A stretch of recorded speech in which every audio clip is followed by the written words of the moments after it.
Friends, please subscribe my channel Swapna vlogs. రాగి పిండితో చపాతి చాలా టేస్టీగా ఉంటుంది. ట్రై చేయండి.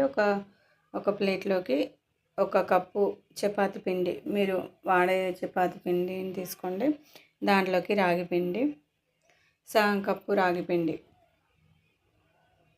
తీసుకొని దాంట్లో చపాతి పిండిలో కలిపేసుకోవాలి. ఇలాగా వేసుకున్న తర్వాత దానిలోకి కొద్దిగా ఉప్పు, కొద్దిగా నూనె, మీరు వంటకు వాడుకునే నూనె వేసుకొని మొత్తాన్ని కలిసేటట్టుగా కలుపుకొని నీళ్ళని పోసుకొని చపాతీ పిండిని కలుపుకోవాలి. మరి గట్టిగా ఉండొద్దు, మరి లూజ్గా ఉండొద్దు, మధ్యస్థంగా ఉండేటట్టుగా చూసుకొని ఇలాగా కొద్దిసేపు నానబెట్టి పక్కన పెట్టుకోవాలి. తర్వాత చిన్న చిన్న ఉండల్లాగా చేసుకొని స్టవ్ ఆన్ చేసుకొని ఒక వెడల్పాటి ప్యాన్ పెట్టుకొని మనం పొడిపిండి వేసుకొని చపాతీలాగా చేసుకుంటే, స్టవ్ మీద ఉన్న ప్యాన్లోకి చపాతీలను ఇలా కాల్చుకుంటే, మీరు కావాలంటే నూనె కానీ నెయ్యి కానీ దేంతో అయినా కాల్చుకుంటే చాలా టేస్ట్ అయిన రాగి చపాతీ రెడీ.